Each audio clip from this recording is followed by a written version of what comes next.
Hello दोस्तों, कैसे हो आप सब। मैं आप सबका फिर से वेलकम करता हूँ यूसी लाइव के हमारे यूट्यूब चैनल पे। तो बच्चों, जैसे कुछ क्लासेस आ रहे थे, मैं आप सबके कमेंट्स, आप सबके रिव्यूज बिल्कुल गो थ्रू कर रहा हूँ। सिंस हमारा यहाँ पे एक स्ट्रक्चर्ड वे में क्लासेस चल रही है, तो आई नो जो भी आप है ना फीडबैक शेयर कर रहे हो या कुछ भी आप कुछ पूछना चाह रहे हो या बताना चाह रहे हो, मैं आपके कमेंट्स के जरिए बिल्कुल देखता रहूंगा। आप हमारा अगेन टेलीग्राम चैनल आपको डिस्क्रिप्शन बॉक्स में मिलेगा, आप अपना क्वेरी वहां पे है ना डाल सकते हो। मैं भी अपनी शीट्स, अपने प्रैक्टिस के नोट्स, व्हाटएवर आपको जो भी डाटा या जो भी मटेरियल चाहिए वहां पे अपलोड करता रहूंगा, तो आप फटाफट से कनेक्ट कर लो। ठीक है, आप वहां पे मेरी आईडी भी देख पाओगे। अगर किसी को कुछ भी क्वेरी है तो I will be more than happy कि मैं उसको एड्रेस कर पाऊँ। ये सेशन आपके फीडबैक के अकॉर्डिंग ही मैंने रखा है कि एक हम स्ट्रैटेजी एंड प्लान है ना कि क्या स्ट्रैटेजी होनी चाहिए और क्या प्लानिंग होनी चाहिए रीजनिंग को लेके, किस किस एग्जाम की हम यहाँ पे बात कर रहे हैं, कैसे बात कर रहे हैं, क्योंकि काफी बच्चे कंसर्न थे। तो हम यहाँ पे इसको एड्रेस करेंगे। वैसे मैंने फर्स्ट क्लास में आपको बताया था कि एसएससी के सारे एग्जाम्स, मैंने शायद सीजीएसएल सीएचएसएल लिख दिया, बट एसएससी के रीजनिंग ऑलमोस्ट सिमिलर लेवल पे आती है, चाहे वो स्टेनोग्राफर हो या बाकी एग्जाम हो। बैंकिंग का लेवल नो डाउट बिल्कुल अलग लेवल पे है। ठीक है, उसके अलावा आपके स्टेट लेवल की जितना भी रीजनिंग है, एसएससी का जितना रीजनिंग है, तो वो सारे डाउट्स क्वेरी जो भी है आज हम यहाँ पे एड्रेस करेंगे। एक हम ये ब्रीफ क्लास रख रहे हैं, और मैं मेक श्योर करूंगा ये क्लास आपके लिए है ना knowledge wise as well as मैं मतलब पेपर वाइज भी हेल्पफुल हो, कि आखिरी में मैं कुछ टिप्स एंड ट्रिक्स यहाँ पे डिस्कस जरूर करके जाऊंगा कि आपको लगे कि हम आज ये चीज यहाँ से सीख के जा रहे हैं। अगेन, अगर आपको कुछ भी क्वेरी रहता है तो आप मेक श्योर करो कि आप कमेंट बॉक्स में ड्रॉप करते रहो। ठीक है, थैंक यू। चलो, तो यहाँ पे आप देख ही सकते हो ना, ये एक्सपीरियंस पेज रखा हुआ है उन बच्चों के लिए जो कंसर्न रहते हैं कि सर का क्या क्वालिफिकेशन है, क्या किया हुआ है, क्या एग्जाम्स हैं। तो एक बार आप इसको लुकआउट कर लीजिएगा। ठीक है, तो देखो, मेरे ख्याल से मेजर जो प्रॉब्लम कुछ बच्चों को आ रही है ना, वो गोल के रिलेटेड प्रॉब्लम है कि एग्जाम क्रैक करना है। ठीक है, एसएससी का माइट भी एग्जाम क्रैक करना है, बट सर सीजीएल का लेवल का पढ़े या बीच में अभी स्टेनो आ रहा है तो हमने वो भी कर रखी है ना, सीख रखा है, उसका करे या कोई, या देखो, अगर कोई भी एग्जाम, अगर वो लेवल रिलेट कर रहा है, अगर वो 19-20 का फर्क है तो आपको 20 की तैयारी करनी पड़ेगी। आप ये नहीं कर सकते कि हम थोड़ा कम कर लेते हैं फिर पेपर के अकॉर्डिंग थोड़ा बड़ा तैयार कर लेंगे। ठीक है, अब कोई बच्चा जो ये सोच रहा है वो बैंकिंग एग्जाम भी दे रहा है और एसएससी भी दे रहा है, तो फर्स्ट ऑफ ऑल तो मेरे हिसाब से क्लैरिटी होनी चाहिए कि आपकी प्रायोरिटी क्या है। ठीक है, बट अगर आप ये सोच रहे हो कि मेरे को दोनों एग्जाम देना है बट मैं रीजनिंग जो है वो बस एसएससी लेवल की कर लूं, तो ऐसा नहीं चलेगा। आपको दोनों लेवल का करना पड़ेगा। एसएससी में स्पीड की वैल्यू है, बैंकिंग में स्पीड प्लस पजल्स और जैसे वो वाला लेवल के क्वेश्चन है वो बहुत ज्यादा आते हैं। कुछ टाइप ऑफ चैप्टर है जो एसएससी पूछते ही नहीं है बट बैंकिंग में क्वेश्चन पूछे जाते हैं।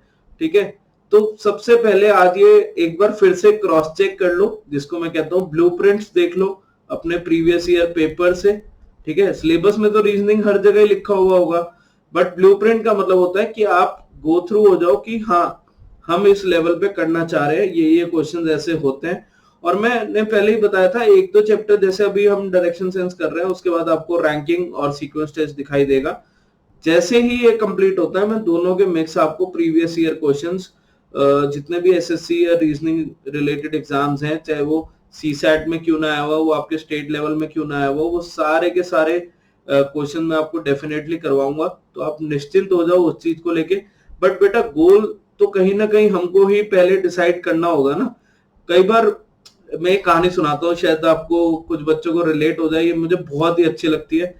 ठीक है, तो आई होप आप इससे सीख भी पाओ। है ना कि एक बार मीटिंग चलती है, एक जंगल की बात है कि मीटिंग चलती है कि है ना, इस बार बहुत हो गया कि हमारा जो राजा है वो लायन ही बन रहा है ना, शेर ही बन रहा है। इस बार हम किसी और को यहाँ पे राजा बनाएंगे और वो हमारी सारे प्रॉब्लम को सॉल्व करेगा। तो वो क्या डिसाइड करते हैं, चलो इस बार हम मंकी जी को, बंदर जी को राजा बना देते हैं। ठीक है, तो सारे खुश यार कि चलो इस बार ठीक है, हमने कुछ चेंज किया, हमको कुछ और प्लान करना था। अब कोई प्रॉब्लम आई कि क्या हुआ, सपोज करो, ठीक है, सपोज करो कि कोई एक एनिमल खो गया। ठीक है, मैं बिल्कुल ये आपको हाइपोथेटिकल सिचुएशन में डाल रहा हूँ, असली में ऐसे नहीं डिसाइड हो रहा, बट मॉरल सीखना है। ठीक है, सपोज करो कि एक हमारा फॉक्स गायब हो गया, ठीक है। अब जब ये लोमड़ी जी गायब हुए तो सब गए मंकी के पास कि अब राजा आप हो, आप ढूंढ के दो, जिम्मेदारी तो आपकी बनती है। तो मंकी कहता है अच्छा ठीक है। तो वहां पे बहुत सारे ट्रीज थे, ठीक है, जंगल है तो पेड़ तो होंगे ही। तो मंकी जी क्या करते हैं, वो इस पेड़ पे चढ़ते हैं, पूरा ऊपर इधर उधर नजर मारते हैं, उन्हें कुछ नहीं दिखाई दिया, वो इधर से इस पेड़ पे जाते हैं, फिर पूरा चेक करते हैं, फिर बोर हो गए तो नीचे से आके यहाँ से ऊपर चले जाते हैं, यहाँ पूरा चेकआउट करते हैं, एंड सो ऑन। तो ये कारवां सुबह से लेकर शाम तक चलता रहा, ठीक है। फिर सबने सोचा यार रिजल्ट कुछ मिल नहीं रहा, अब बात क्या करनी है, मतलब कौन बात करेगा मंकी जी से। तो सबने कहा हम साथ ही चलते हैं। वो गए, उन्होंने पूछा बंदर को कि भाई क्या बन रहा है, आप राजा हो, क्या आपने ढूंढा। वो कह रहा फॉक्स मिला या नहीं मिला मुझे नहीं पता, आपको भी नहीं पता, ठीक है, ये आप सबके सामने मिला होता तो दिख जाता, बट क्या मेरी एफर्ट में कोई कमी थी। तो सब चुप हो गए कि बात तो सही बोल रहा है। तो इन सेम वे मैं ये नहीं चाहता कि हम एज अ स्टूडेंट किसी भी एग्जाम के बाद ये कहें कि रिजल्ट का तो पता नहीं, बट क्या एफर्ट में कोई कमी थी। तो जो एफर्ट अगर वो रिजल्ट ओरिएंटेड है ही नहीं, आप एफर्ट तो कर रहे हो, आपको लग तो रहा है कि मेहनत कर रहे हैं, आपको लग रहा है कि मैं 200 क्वेश्चन कर रहा हूं, बट क्या उस टॉपिक का 200 क्वेश्चन करना बनता है, क्या उस टॉपिक का 200 क्वेश्चन वो 200 मिनट में करने हैं या 100 मिनट में करने हैं, ये करना बनता है। तो इसको हमारा है ना सिंपल भाषा में बोला जाता है रिजल्ट ओरिएंटेड पढ़ाई, कि पढ़ाई तो सभी कर रहे हैं बट क्या वो रिजल्ट ओरिएंटेड है, मेहनत तो करनी ही है।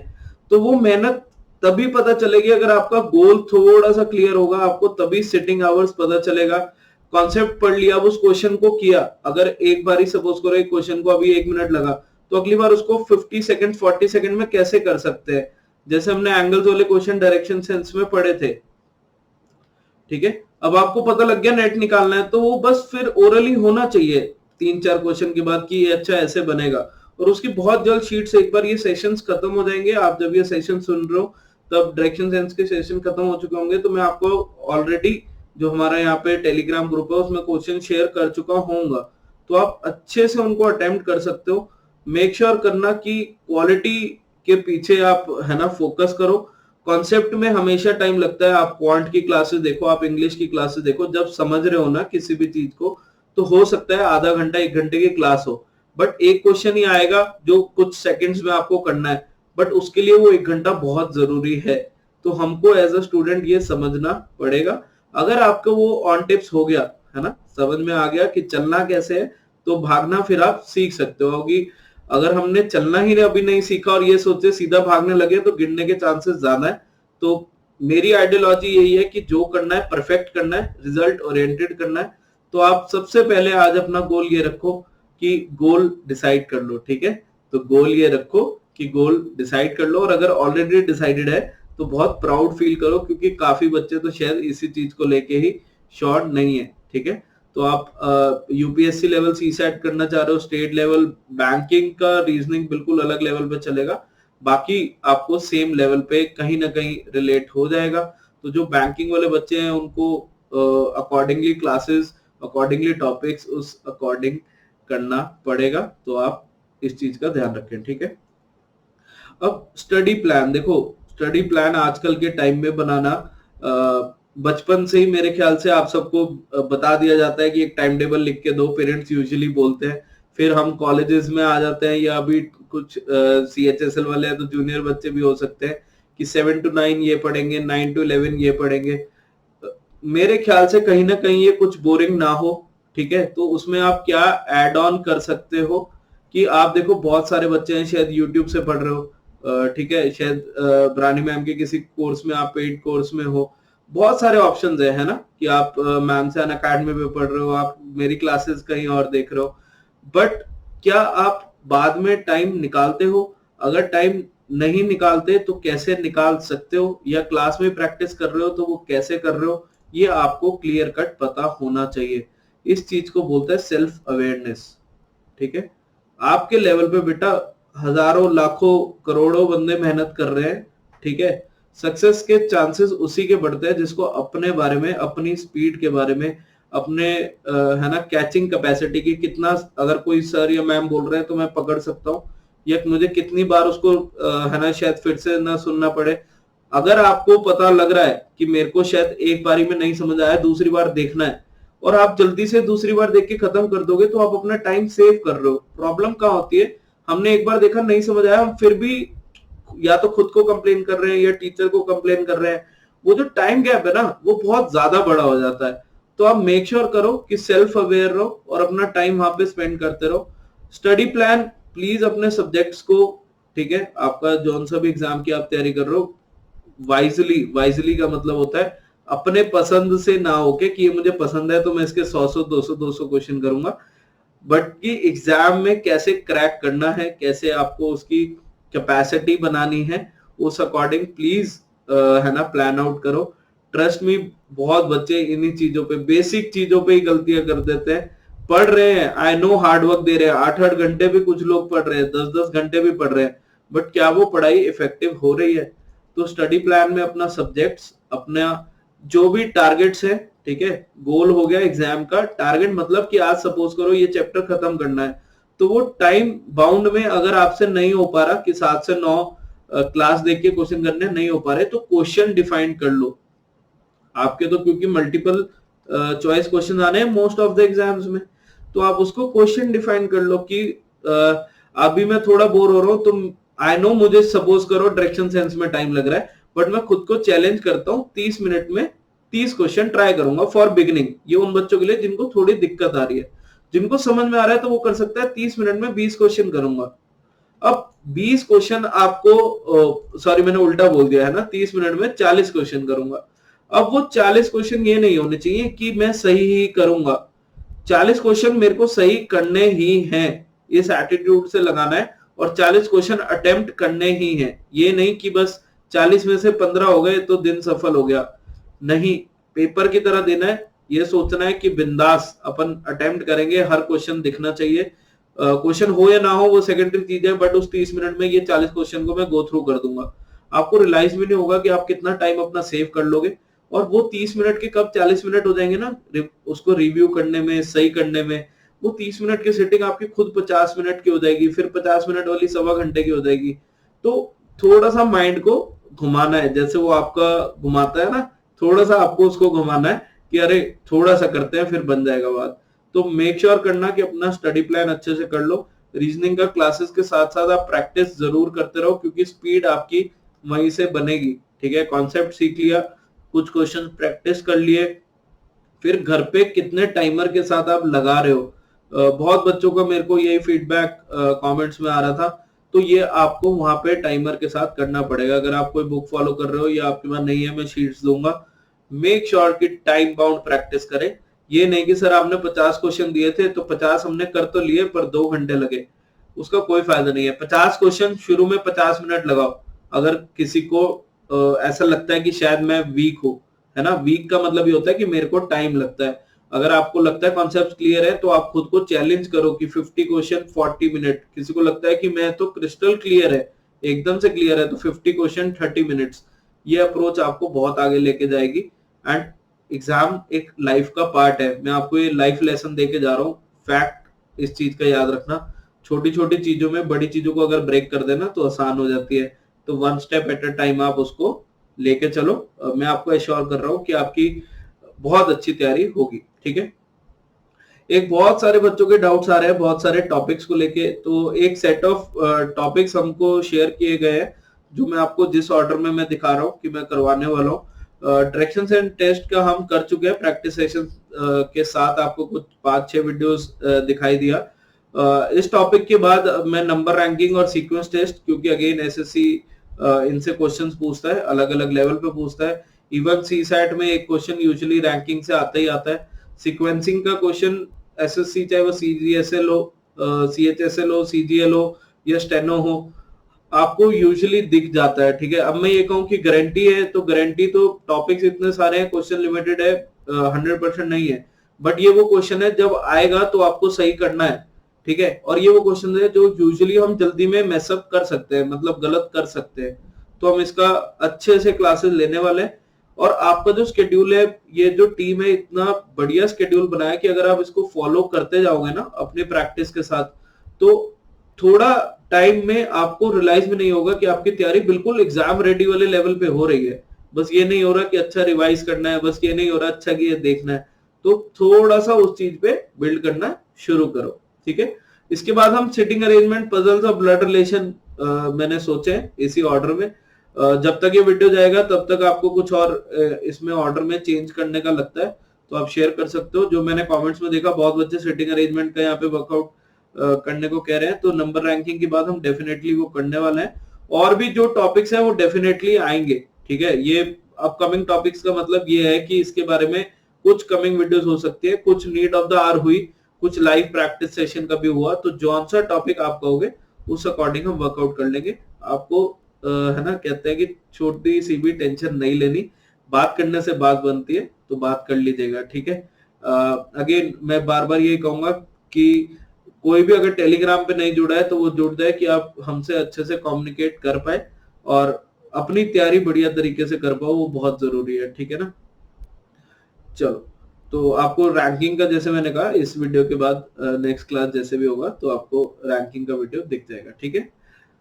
चलो, तो टिप्स एंड ट्रिक्स में आपको थोड़ा सा कैलकुलेशन और थोड़ा सा एबीसीडी, मेरे ख्याल से आप सबको याद होगा। इजोटी आप सब पढ़ ही चुके हो, आप सबको अच्छे से इसका यूज पता ही है, ठीक है। इजोटी में क्या होता है, हमारे जो अल्फाबेट्स है वो 5 के मल्टीपल्स पे होते हैं, 5, 10, 15, 20, 25, है ना। एक कफ सिरप आता है, आपने नाम सुना होगा, ठीक है।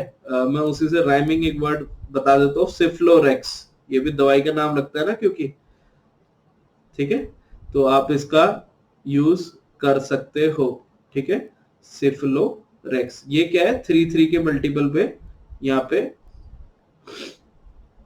हमारे जो अल्फाबेट्स है वो आपको दिखाई देंगे, ठीक है। तो आप इनको अच्छे से यूज कर सकते हो, बढ़िया तरीके से यूज कर सकते हो, ठीक है। कुछ फिर हमारे पोजिशनल अल्फाबेट्स होते हैं जो आपको याद होने चाहिए। अगर आप में से किसी ने कभी नोटिस किया हो, ये मैं आपको वैसे आगे पढ़ाऊंगा भी, कि ए बी सी, अगर आप इनका ऐसे पूरा लिखोगे एक्स वाई जेड तक और इनका टॉप पे रैंक लिखते हो, ये हम अगले चैप्टर में क्योंकि पढ़ेंगे इधर से, तो ये हम लेफ्ट से बोल रहे हैं, और अगर हम राइट से लिखें तो इसको हम राइट से बोल रहे हैं। तो आप नोटिस करोगे कि जब ये सारे नंबर्स लिखे जाते हैं तो इन सबका सम 27 बनता है। इन सबको आप जोड़ोगे ना तो ये 27 सम देगा। तो ये बहुत इंपॉर्टेंट टिप है, ये कोडिंग में आपको बहुत हेल्प करती है, तो आपको पता होना चाहिए, ठीक है ना। ये आपको सिंपल जो हम क्वेश्चंस बनाते हैं एनालॉगी में, क्लासिफिकेशन में, अरेंजमेंट में, ये क्वेश्चन आ जाता है कि सपोज करो वो पूछता है कि 11th एलिमेंट कौन सा है राइट से, तो राइट से अगर नहीं पता तो लेफ्ट से हमको पता है 16 होगा, ठीक है, कि 27 बनाना है। ओ होता है जोटी में, ठीक है, तो उससे नेक्स्ट पी आपका आंसर आ जाएगा। तो आप इसको यहाँ पे यूज कर सकते हो बच्चे, ये बहुत ज्यादा हेल्प करती है, ठीक है। कई बार मल्टीप्लिकेशन में कुछ बच्चों को मैंने देखा है कि बहुत टाइम लग जाता है, तो आप कुछ कुछ फैक्टर्स का ध्यान रख सकते हो। फॉर एग्जाम्पल, जब भी मल्टीप्लाई बाय 5 की बात हो, तो मल्टीप्लाई बाय 5 करने में कुछ नहीं करना, बस एक जीरो लगाना है और डिवाइड बाय 2 करना है। कैसे, जैसे 44 इंटू 5 करना है, तो आई नो कुछ बच्चे माइंड में कर लेंगे 40 पंजे है ना 200 और फिर 20 ऐड कर दिया। तो 5 का मतलब बस समझो कि 10/2 है, लिख सकते हैं ना 5 को 10/2, और 2 से मतलब इसका सिंपली आपको हाफ करना है और एक जीरो लगाना है, तो 220 आंसर आ गया। कल को वो कुछ ऐसे दे दे, है ना, क्वांट में भी यूज हो सकता है ना, तो भाई इसका डिवाइडेड बाय 2 करके आपको लिखना है कि 4 2 4, और यहां से जीरो आ जाएगा तो 4240, ठीक है। अब कई बार आता है कि सर अगर ऑड नंबर आ गया तो, अरे ऑड आ गया तो घबराना थोड़ी है कि 45, चलो 145 इंटू 5 आ गया, ठीक है। तो 5 10/2 इसको कर लो, 72.5 इंटू 10, तो क्या ये 725 आ जाएगा। तो आपको रियलाइज होगा कि सुनने में लग रहा है कि शायद सर इतना फर्क नहीं पड़ रहा, बट ये आप रेगुलर प्रैक्टिस में लेके आओगे ना, जब मेंसुरेशन के क्वेश्चंस करोगे क्वांट में और हर जगह, रीजनिंग में सीरीज का क्वेश्चन आएगा कि अच्छा ये कुछ वैल्यू आई 147.5 इंटू 5 करना है, तो अरे थोड़ा टाइम तो नहीं लग रहा, अच्छा इसका हाफ ही तो करना था कि 73 पॉइंट से हम बना दे, तो आपको रियलाइज होगा अरे बहुत कन्वीनियंट हो गई चीजें। तो इंटू 5 का ये रूल आप बिल्कुल यूज कर सकते हो। ऐसे ही इंटू 25 का भी आप यूज कर सकते हो। इंटू 25 को हम 100/4 लिख सकते हैं। तो यानी अगर मैं यही नंबर को इंटू 25 करूं, तो 25 को अगर 100/4 लिखें तो इसमें डिवाइडेड बाय 4 करना है और इंटू 100 करना है। क्या ये बात समझ में आई? जैसे यहाँ पे हमने 848 लिया था, तो 848 इंटू 25, तो 25 को अभी आपको समझाने के लिए इतनी बार लिख रहा हूं, वहां पे जरूरत नहीं है। 4 से ये कितना आ गया, 212 और 2 0। ठीक है, तो ये कुछ अप्रोचेस आपको हेल्प आउट करेंगी डेफिनेटली, जो आपको पता होने चाहिए। आपको स्क्वायर्स अगर फर्स्ट अप्रोच नहीं पता कैसे निकालते हैं, तो मुझे एक बार फीडबैक में जरूर बताना। मैं एक क्लासेस स्क्वायर्स है ना, अपना क्यूब रूट्स, स्क्वायर रूट्स, इन सारी चीजों पे हम लगाएंगे। ठीक है, अब फॉर एग्जांपल कई बार क्या आ जाता है, वो बस ये क्वेश्चन दे देता है कि 1 2 इसका स्क्वायर रूट निकालो। ठीक है, ये ऐसे नहीं आएगा, ये सिंप्लीफिकेशन में आ सकता है, ये क्वांट में आ सकता है, ये कहीं ना कहीं किसी स्टेट लेवल रीजनिंग के पेपर में आ सकता है। तो अब ये आपको पता होना चाहिए कि अरे ये वाला कॉन्सेप्ट तो जितनी काउंटिंग तक जाता है, जैसे 5 तक गया फिर वहां से वापस, तो क्या करना होता है, 5/1 लिखना है, ये उसका स्क्वायर है। अगर ये सपोज करो ऐसे लिखा है, तो ये काउंटिंग कहाँ तक गई, 4 बारी, तो 4/1 लिखना है। अगर सपोज करो 1 to 1 है, ये तो आपको आता है ना, 2 तक गया फिर वापस गया, तो ये आ गया। तो ये अप्रोचेस है ना, अपनी टॉपिक्स के साथ कुछ कुछ चीजें हमको पता होनी चाहिए, ये डेफिनेटली हमको हेल्प करती है। ठीक है, तो आज की क्लास में हम एक बार इतना ओवरव्यू लेते हैं। मैंने पूरी कोशिश करी है, जितना अभी तक मेरे को कमेंट्स में आप सबके डाउट्स दिखे थे कि मैं उसको एड्रेस कर पाऊँ। कुछ बच्चों का बायलैंग्वेज को लेके भी डाउट है, तो बेटा मेरे मेजरली नोट्स इंग्लिश में, but I will try from है ना फर्दर क्लासेस या कुछ 1-2 क्लासेस और में, कि मैं उनको आपके लिए दोनों लैंग्वेजेस में ला सकूं। तब तक के लिए आपका पेशेंस मेरे लिए है ना काफी हेल्पफुल रहेगा। तो I will try my level best कि मैं आपकी हर पॉसिबल वे में हेल्प कर पाऊं। ठीक है, किसी को फिर भी कोई डाउट है तो आप कमेंट बॉक्स में ड्रॉप करना, I will be more than happy कि मैं उसको हेल्प कर पाऊं। तो इस क्लास में इतना ही करते हैं, नेक्स्ट क्लास में हम शुरू करेंगे अपना नया टॉपिक। तब तक अच्छे से पढ़ते रहो, मुस्कुराते रहो। Thank you.